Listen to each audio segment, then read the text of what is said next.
Hello friends, నేను రాజు గారు. నిన్ననే మనం మాట్లాడుకున్నాం తుని రైలు దగ్ధం సంబంధించినటువంటి ఆ ఇష్యూ గురించి. విద్యా ఉద్యోగాల్లో మాకు 5% రిజర్వేషన్ కావాలని చెప్పి పెద్ద ఎత్తున ఉద్యమం చేపట్టారు.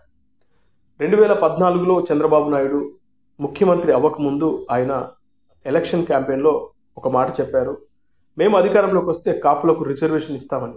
ఆ తర్వాత అధికారంలోకి వచ్చిన తర్వాత దాని గురించి ఎక్కడ మాట్లాడకపోవడంతో కాపులు పెద్ద ఎత్తున ఉద్యమం చేపట్టారు.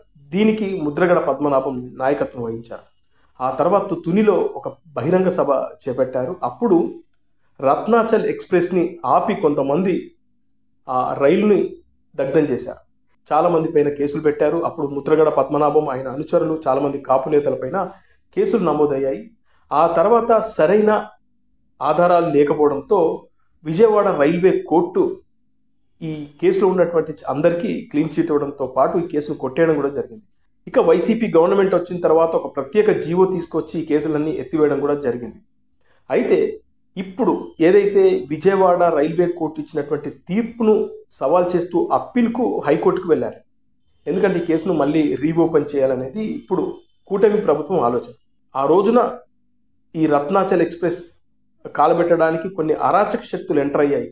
కాపుల ఈ ఉద్యమంలో ఏదైతే బహిరంగ సభలో కావాలని కొంతమందిని బీహార్ అలాగే యూపీ నుంచి తీసుకొచ్చి ఇలాంటి అరాచకానికి పాల్పడ్డారు. దీని వెనకాల కొన్ని కుట్రలు జరిగాయి, ఓ అరాచక శక్తి ఉంది, దానివల్లనే ఇదంతా జరిగింది అనేది ఇప్పుడు కూటమికి సంబంధించినటువంటి పెద్దలు ఆలోచన చేశారు. అయితే ఇప్పుడు దాన్ని రీఓపెన్ చేయడం వల్ల ఇప్పుడు పవన్ కళ్యాణ్ గారికి సంబంధించిన సామాజిక వర్గాన్ని టార్గెట్ చేసిన వాళ్ళు అవుతారు.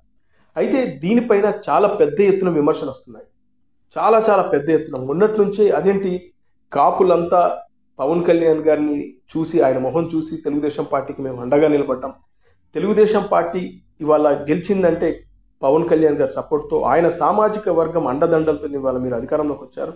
మీరు అధికారంలోకి వచ్చిన తర్వాత మళ్ళీ ఏంటి ఈ బుద్ధి, మళ్ళీ ఆ కేసును తిరగదోడడం ఏంటి అని చెప్పేసి పెద్ద ఎత్తున విమర్శలు రావడంతో ఇప్పుడు కూటమి ప్రభుత్వం వెనక్కి తగ్గింది. ఆ ఉత్తర్వులను వెనక్కి తీసుకుంటున్నారు. వాస్తవానికి పవన్ కళ్యాణ్ గారి సామాజిక వర్గమైనటువంటి కాపులు ఆయనకు అండగా నిలబడ్డారు చాలామంది ఈ పోయిన ఎన్నికల్లో.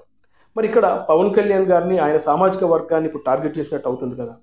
అందుకే కూటమి పెద్దలు పెద్ద ఎత్తున ఆలోచించారు. నిన్న మొన్నటి నుంచి చాలా సీరియస్గా దీనిపైన వ్యతిరేకత వస్తూ ఉంది. చాలామంది విమర్శలు చేస్తూ ఉన్నారు. రాజకీయ విశ్లేషకులతో పాటు చాలామంది జర్నలిస్టులు, అలాగే కాపు సంఘాలు ఇది ఎటో వెళ్ళిపోతుంది, అనవసరంగా ఈ కేసును మనం మళ్ళీ రీఓపెన్ చేసామంటే కొరివితో నెత్తిగొక్కున్నట్టే అని చెప్పేసి చాలామంది దీనిపైన మాట్లాడుతున్నారు.